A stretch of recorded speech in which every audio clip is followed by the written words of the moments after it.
Hello learners, welcome back to my channel that is Learn Economics. First of all, I would like to apologize to all of you for this delay.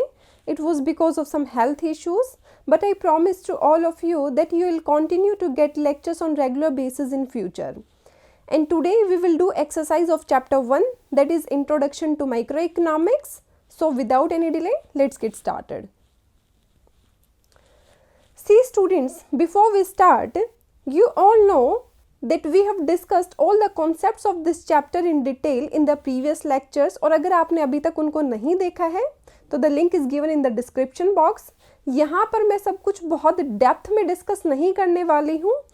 Here we will see कि अगर इनको questions के form में exam में पूछा जाता है तो how to answer these questions and almost हर टॉपिक से आपके एक्सरसाइज में क्वेश्चंस गिवन है. So it's a kind of quick recap और इनको डिस्क्रिप्टिव तरीके से हम कैसे लिखेंगे this we will see in this lecture. So the first question is discuss the central problems of an economy. तो स्टूडेंट्स हमने देखा था that every economy has to face 3 central problems और वो 3 सेंट्रल प्रॉब्लम्स क्या थी? What to produce, how to produce and for whom to produce. और इन सेंट्रल प्रॉब्लम्स के पीछे की रीजंस क्या थी? That was scarcity of resources and their alternative uses. Scarcity of resources means that demand is more than supply. जो हमारे पास रिसोर्सेज अवेलेबल है that are limited in supply, that are less in supply with respect to demand. And the alternative uses means we can put these resources to various uses. जैसे कि हमने लिया था milk का एग्जाम्पल, जिसको हम as it is consume कर सकते हैं या फिर हम उससे कर्ड बना सकते हैं, टी या कॉफ़ी बना सकते हैं, कोई स्वीट डिश बना सकते हैं, बटर बना सकते हैं. सिमिलरली बाकी जितनी भी रिसोर्सेज एक इकोनॉमी में अवेलेबल होते हैं उनके भी ऑल्टरनेटिव यूजेस होते हैं. तो scarcity of resources and their alternative uses are the main reasons behind the central problems of an economy. और इन्हीं की वजह से an economy has the challenge to use these resources in the best possible manner. Best possible manner means in the most efficient manner और in the most efficient way, ताकि किसी भी तरीके की कोई भी वेस्टेज ना हो. क्योंकि हमारे जो वॉन्ट्स है वो अनलिमिटेड है but the resources that are available to us to satisfy these unlimited wants are limited in supply. So these 3 central problems are what to produce, how to produce and for whom to produce. Let us start with what to produce.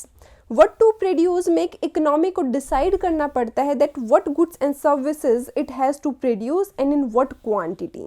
For example, it has to decide whether to produce more of consumer goods या फिर capital goods. Agricultural goods को ज़्यादा produce करे या फिर industrial goods को ज़्यादा produce करे, नेसेसिटीज़ का प्रोडक्शन ज़्यादा करे या फिर लग्जरीज का करे या फिर दोनों का करे. Right, all these decisions are related to what to produce. Next is how to produce. How to produce refers to the adoption of techniques of production, कि वो लेबर इंटेंसिव टेक्निक्स का यूज़ करे या फिर कैपिटल इंटेंसिव टेक्निक्स का use करे. हमने example लिया था टेक्सटाइल का, कि टेक्सटाइल को हम हैंडलूम से भी प्रोड्यूस कर सकते हैं जो कि क्या है एक लेबर इंटेंसिव टेक्निक है, या फिर मशीनरी की हेल्प से कर सकते हैं जो कि क्या है कैपिटल इंटेंसिव टेक्निक है. अब किस टेक्निक को अडॉप्ट करेंगे इट डिपेंड्स मेनली किस चीज़ पर, on the endowment of resources of that country. Right, and the third central problem is for whom to produce. For whom to produce means who is the ultimate consumer of the commodity that is being produced. It refers to the distribution of final goods and services. और किसको क्या मिलेगा और कितना मिलेगा, मतलब कि हम रिलेटिवली पुअरर सेक्शन के लिए प्रोड्यूस कर रहे हैं या फिर रिचर सेक्शन के लिए कर रहे हैं. It falls under for whom to produce. तो स्टूडेंट्स सेंट्रल प्रॉब्लम्स क्या हुई? Central problems are what to produce, how to produce and for whom to produce. और इन तीनों सेंट्रल प्रॉब्लम्स के पीछे की जो रीजंस है वो क्या है? 1 scarcity of resources and second is their alternative uses. तो अगर एग्जाम में क्वेश्चन आ जाता है discuss the central problems of an economy, आप ये लिखाना, आपको फुल मार्क्स मिलेंगे. Now the next question is what do you mean by production possibilities of an economy. See students यहाँ पर पूछा है प्रोडक्शन पॉसिबिलिटीज़ के बारे में, ना कि प्रोडक्शन पॉसिबिलिटी फ्रंटियर या फिर प्रोडक्शन पॉसिबिलिटी कर्व के बारे में। Keep this thing in mind. So production possibilities क्या होगी students? It refers to the set of all possible combinations of goods and services which a particular economy can produce। मतलब कि जितने भी goods and services एक economy में produce किए जाते हैं उन सभी के सभी combinations का एक set बना अगर हम बनाएं तो वो क्या हो जाएंगे? प्रोडक्शन पॉसिबिलिटीज हो जाएंगी उस इकोनॉमी को।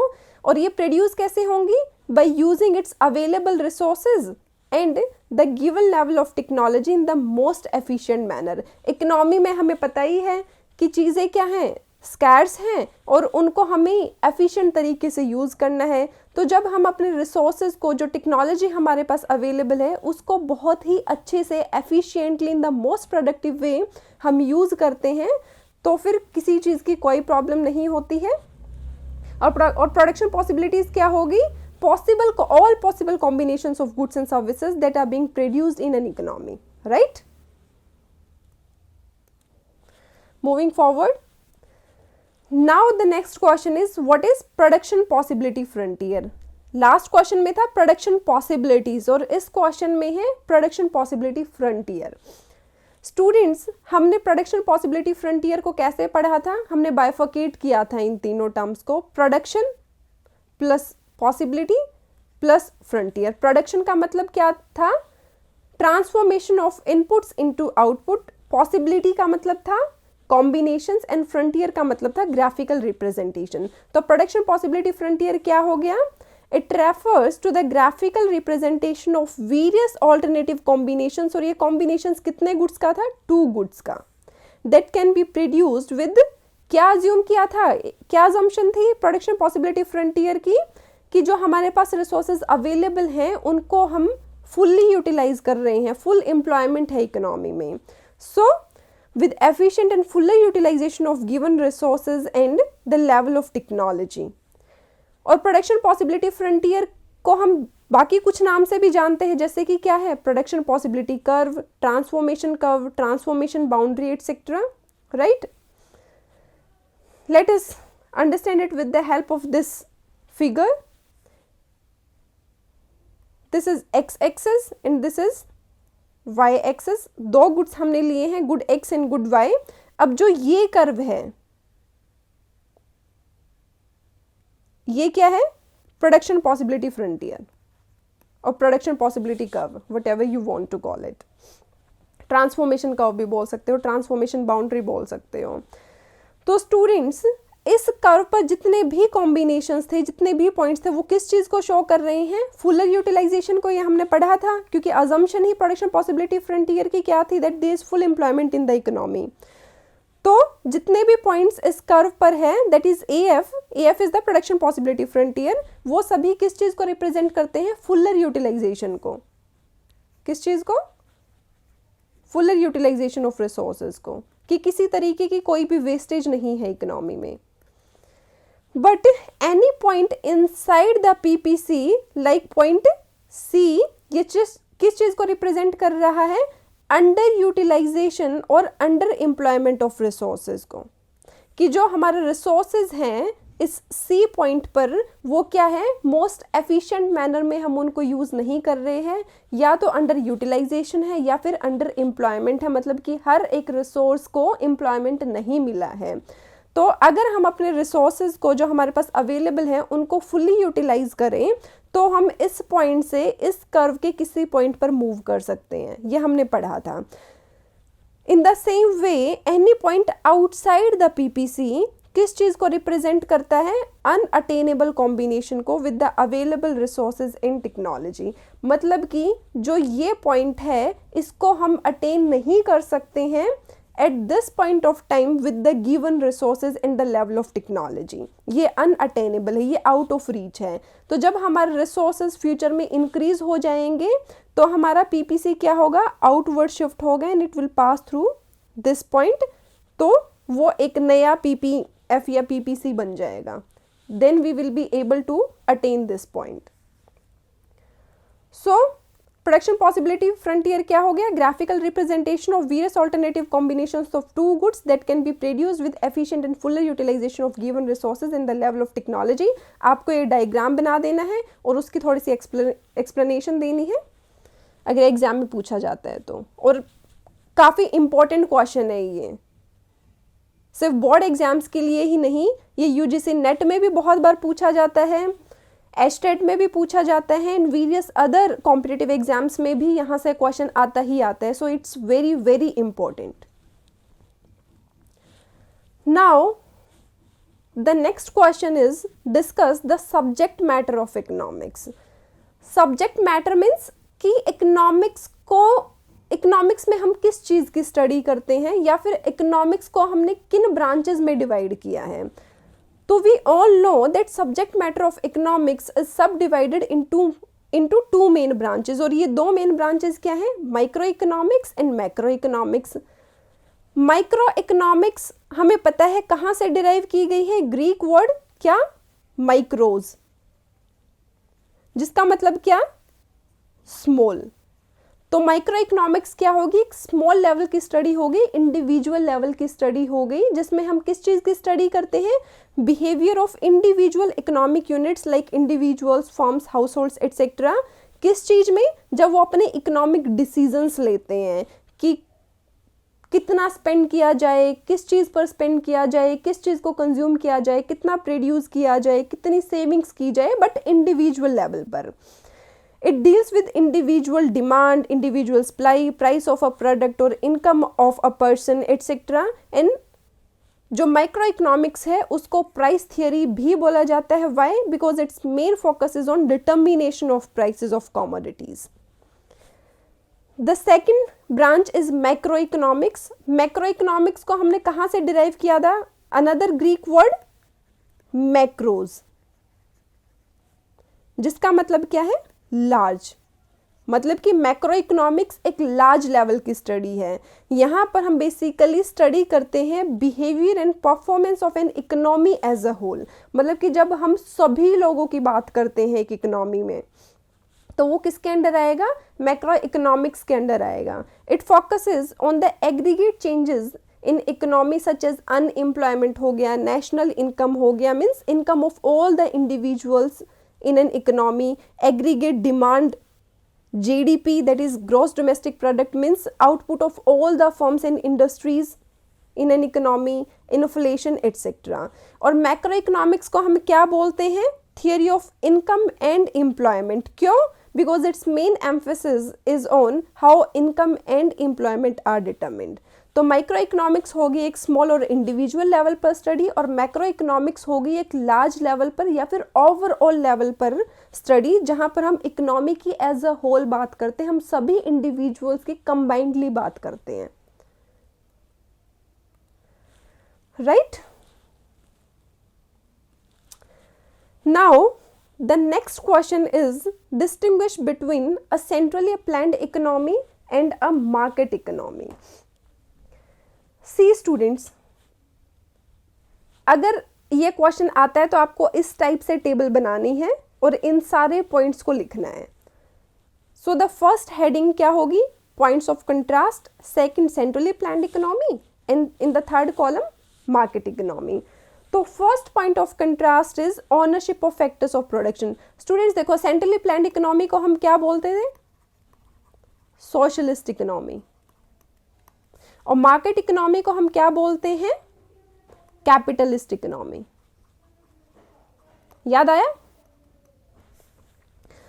तो स्टूडेंट्स, जो सेंट्रली प्लान्ड इकोनॉमी में है उसमें फैक्टर्स ऑफ प्रोडक्शन या फिर जितनी भी इकोनॉमिक एक्टिविटीज होती है वो किसके द्वारा गवर्न की जाती है, वो गवर्नमेंट के द्वारा गवर्न की जाती है। मीन्स यहाँ पर कंप्लीटली पब्लिक ओनरशिप होती है, किसी तरीके की कोई प्राइवेट ओनरशिप नहीं होती है, प्राइवेट सेक्टर के हाथ में यहाँ पर कुछ भी नहीं होता है।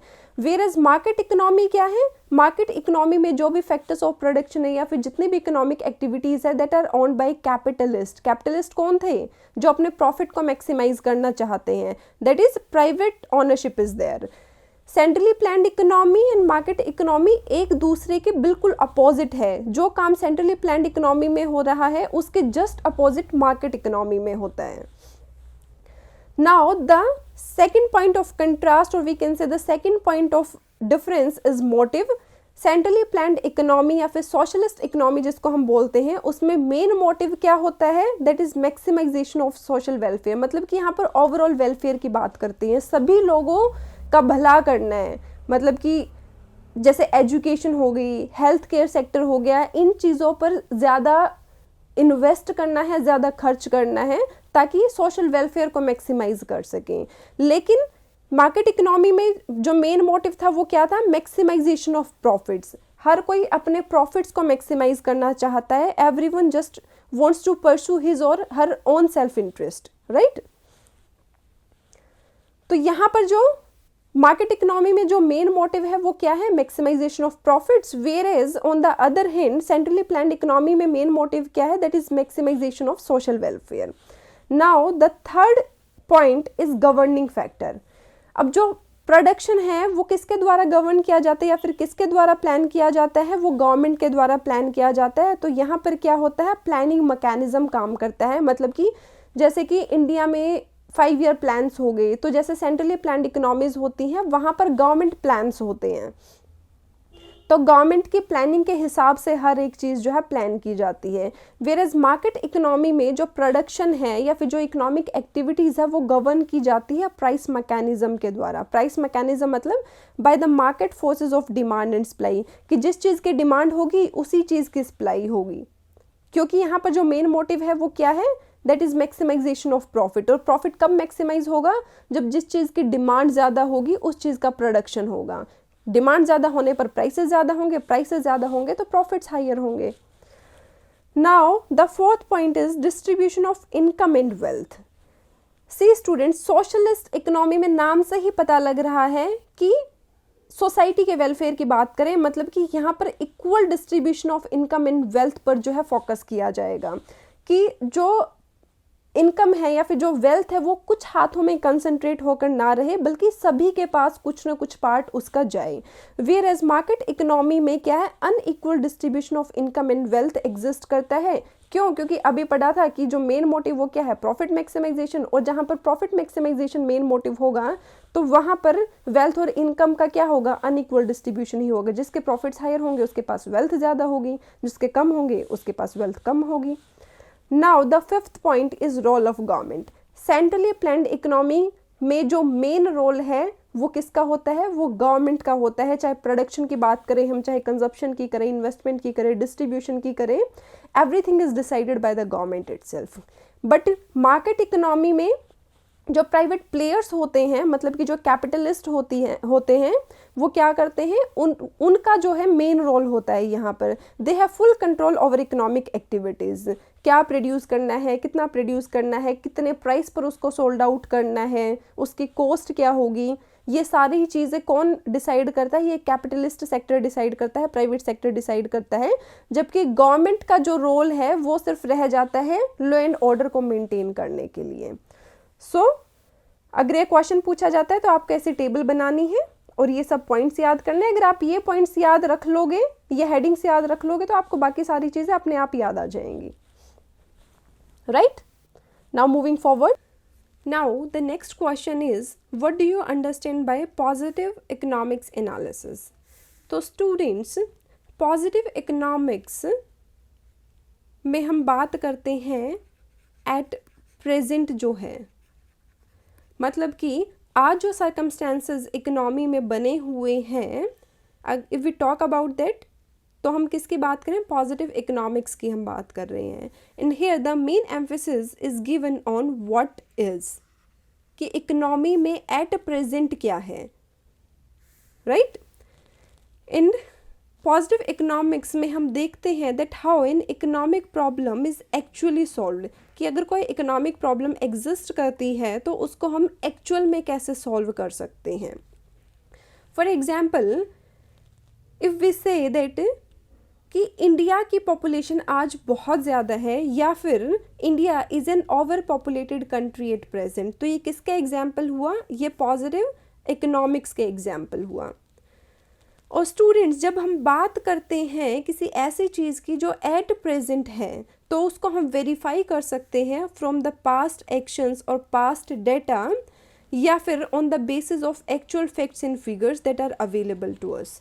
For example, let us say that poverty and unemployment are the major economic problems of India since independence। कि जो poverty and unemployment है वो independence से लेकर आज तक क्या है, एक मेजर इकोनॉमिक प्रॉब्लम बनी हुई है इंडिया के लिए। तो हम इसको वेरीफाई कर सकते हैं from the data that is available to us, जो हम नीति आयोग से ले सकते हैं, या फिर from the reports of 5 year plans, कि ऐसी क्या रीजंस रही हैं, कि ऐसे फेलियर्स, ड्रॉबैक्स या डेफिशिएंसीज रही हैं हमारी पॉलिसीज़ में, हमारे 5 ईयर प्लान्स में, या फिर जो भी फ्रेमवर्क एंड प्रोग्राम्स हमने इन प्रॉब्लम्स को टैकल करने के लिए बनाए थे, कि आज भी पॉवर्टी एंड अनएम्प्लॉयमेंट इंडिया में एक बहुत ही बड़े लेवल पर एग्जिस्ट करती हैं। तो ये किसका एग्जाम्पल हो जाएगा, वो पॉजिटिव इकोनॉमिक्स का एग्जाम्पल हो जाएगा। तो पॉजिटिव इकोनॉमिक्स में हम बात करते हैं व्हाट इज़, मतलब कि एट प्रेजेंट जो है और कैसे एक्चुअली में इकोनॉमिक प्रॉब्लम्स को सॉल्व किया जाता है। यहाँ पर हम चीज़ों को वेरीफाई कर सकते हैं, टेस्टिफाई कर सकते हैं on the basis of past actions and actual facts. यहाँ पर जो प्रॉब्लम्स हैं लाइक पॉवर्टी एंड अनएम्प्लॉयमेंट हो गई, या फिर इंडिया एक ओवर पॉपुलेटेड कंट्री, ये क्या है, ये फैक्ट है। क्या है, ये फैक्ट्स हैं। यहाँ पर हम अपनी तरफ से कुछ ऐड ऑन नहीं कर रहे हैं, यहाँ पर हम वैल्यू जजमेंट्स का यूज़ नहीं कर रहे हैं, सब्जेक्टिव टर्म्स का यूज़ नहीं कर रहे हैं। तो जब हम बात करते हैं एट प्रेजेंट जो है, तो वो that falls under the purview of positive economics. Now moving forward, next is what do you understand by normative economics analysis. तो स्टूडेंट्स, नॉर्मेटिव इकोनॉमिक्स में हम बात करते हैं फ्यूचर की, फ्यूचर में जो हो सकता है, and here the main emphasis is given to what ought to be, या फिर व्हाट शुड बी, या फिर कैसे एक इकोनॉमिक प्रॉब्लम को सॉल्व किया जा सकता है, राइट। फॉर एग्जाम्पल कि अभी हम पेंडेमिक फेस कर रहे हैं, और इस पेंडेमिक की वजह से हमने बहुत सारी प्रॉब्लम्स फेस की हैं। इकोनॉमीज़ जो है स्लो डाउन हो गई है, इकोनॉमिक ग्रोथ जो है इकोनॉमीज़ की वो बहुत कम हो गई है, हमारा प्रोडक्ट मार्केट जो है बहुत स्लो डाउन हो गया है। तो फ्यूचर में भी बोला जा रहा है कि ऐसे पेंडेमिक्स फेस करने पड़ सकते हैं पूरे वर्ल्ड को। तो क्या ऐसे प्रिकॉशंस ले कि, या क्या ऐसे प्लानिंग करे कि फ्यूचर में जब ऐसा कोई पेंडेमिक आता है तो इकोनॉमीज़ जो है स्मूथली जो है फंक्शन करती रहे। तो वो किसका एग्जाम्पल हो जाएगा, वो नॉर्मेटिव इकोनॉमिक एनालिसिस का एग्जाम्पल हो जाएगा कि फ्यूचर में हम क्या कर सकते हैं, कैसे इन इकोनॉमिक प्रॉब्लम्स को सॉल्व किया जा सकता है। और जब हम बात करते हैं फ्यूचर में किसी चीज़ के होने की, या फिर जब हम कुछ सजेस्ट कर रहे हैं, तो वहाँ पर हम यूज़ कर रहे हैं अजम्पशंस का, वैल्यू जजमेंट्स का, और ये एनालिसिस किया जाता है due to changes in circumstances. For example कि डिजिटलाइजेशन मेनली इस पेंडेमिक के टाइम पर जिस पेस से हुआ है इंडियन इकोनॉमी का, फॉर एग्जाम्पल कि एजुकेशन सेक्टर को ही अगर हम देखें तो हर कोई ऑनलाइन पढ़ा रहा है, चाहे हम कोचिंग इंस्टीट्यूट्स की बात करें, स्कूल्स की बात करें हम, या फिर कॉलेजेस और यूनिवर्सिटीज़ की, हर कोई ऑनलाइन पढ़ रहा है। या फिर हम किसी चीज़ को परचेज़ करना चाहते हैं तो हम उसकी ऑनलाइन पेमेंट कर सकते हैं। तो इस डिजिटलाइजेशन का फ्यूचर में एजुकेशन सेक्टर पर या फिर ओवरऑल इकोनॉमिक हेल्थ पर किसी इकोनॉमी की क्या इम्पैक्ट होगा, तो वो किसके अंडर आएगा, वो नॉर्मेटिव इकोनॉमिक्स के अंडर आएगा। या फिर हम बोल सकते हैं कि इस डिजिटलाइजेशन का फ्यूचर में हमें कुछ नेगेटिव इम्पैक्ट देखने को मिलेगा, क्योंकि एट प्रेजेंट तो ये क्या है, प्रोसेसिंग में है। अभी हमारे पास इसके रिगार्डिंग कोई फैक्ट्स एंड फिगर्स नहीं है, कोई डाटा अवेलेबल नहीं है। तो ये जब हम फ्यूचर में कुछ किसी चीज़ के होने की बात करते हैं, it means we are talking about normative economic analysis. For example हम बोलते हैं that rich people should be taxed more, क्यों, so that there should be equal distribution of income and wealth. या फिर free education should be given to the poor, ताकि जो poor लोग हैं, पुअर सेक्शन है जो हमारे इकोनॉमी में, उनको भी अपॉर्चुनिटीज़ मिले, वो भी एक उनको भी एक अच्छी एजुकेशन मिले, अच्छी जॉब मिले, ताकि उनकी इनकम इंक्रीज़ हो और वो भी अपने एक स्टैंडर्ड ऑफ लिविंग को मेंटेन कर सकें। तो एक इसका एग्जांपल है, ये नॉर्मेटिव इकोनॉमिक एनालिसिस का एग्जांपल है। And in normative economic analysis we talk about future, and here the main emphasis is given on what ought to be, what should be, or how an economic problem should be solved. Now the next question is distinguish between microeconomics and macroeconomics. तो students अभी हमने पढ़ा था थोड़ी देर पहले ही microeconomics and macro economics के बारे में, जब हम सब्जेक्ट मैटर ऑफ इकोनॉमिक्स को डिस्कस कर रहे थे। यहाँ पर सिंपली हमें क्या करना है, हमें डिफ्रेंशिएट करना है micro economics and macro economics के बीच में। तो सेम हम वही टेबल बनाएंगे, पॉइंट ऑफ कंट्रास्ट होगा, माइक्रो इकोनॉमिक्स होगा, मैक्रो इकोनॉमिक्स होगा, और ये सभी पॉइंट्स होंगे। तो first point of difference is difference in the meaning of these two branches of economics, that is micro economics and macro economics. तो मैक्रो इकोनॉमिक्स हमने देखा था क्या थी, एक स्मॉल लेवल की स्टडी थी। तो यहाँ पर हम क्या स्टडी करते हैं, behaviour of individual economic units की, whereas in macro economics we study the behaviour of an economy as a whole. क्यों? क्योंकि एक लार्ज लेवल की स्टडी, यहाँ पर हम ओवरऑल इकोनॉमी के बारे में बात करते हैं, सभी इंडिविजुअल्स के बारे में बात करते हैं combinedly.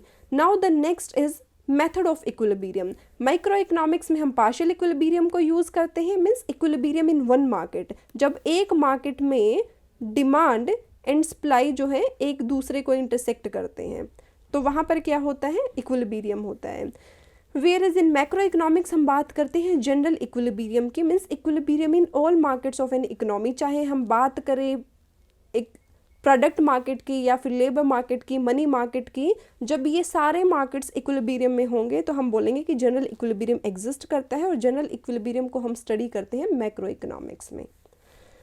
Now the main variables in microeconomics are price of a product, individual consumers' demand, income of a person, rent, profit of a producer, etc. Whereas macroeconomics में हम बात करते हैं aggregate level पर, aggregate measures की, aggregate changes की, for example aggregate prices, aggregate demand, aggregate supply, inflation, unemployment, gross domestic saving rate या फिर ग्रोस डोमेस्टिक प्रोडक्ट, इन सारी चीज़ों की हम बात करते हैं मैक्रो इकोनॉमिक्स में।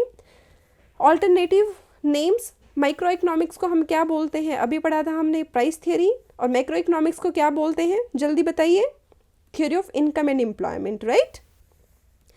Now the various theories that are studied under microeconomics are theory of consumer behavior and demand, theory of producer behavior and supply, and theory of price determination under different market conditions. और ये market conditions क्या होंगी, perfect competition, monopoly, monopolistic competition, oligopoly, ये सारे chapters आप आगे आने वाले lectures में पढ़ोगे। एंड मैक्रो इकोनॉमिक्स में हम किन थियरीज़ की स्टडी करते हैं, theory of national income, theory of employment, theory of money and theory of general price level. अभी हमने देखा था कि मैक्रो इकोनॉमिक्स को हम क्या बोलते हैं, theory of income and employment, तो दो थियरीज तो यही हो गई, राइट। तो स्टूडेंट्स ये एक बहुत ही इंपॉर्टेंट क्वेश्चन है जो आपके एग्ज़ाम में पूछा जा सकता है। आपको ये टेबल अच्छे से देख लेनी है, इसको याद कर लेना है, इन पॉइंट्स को अच्छे से देख लेना है, और अगर एग्ज़ाम में आता है तो इस टेबल को वहाँ पर बना देना है।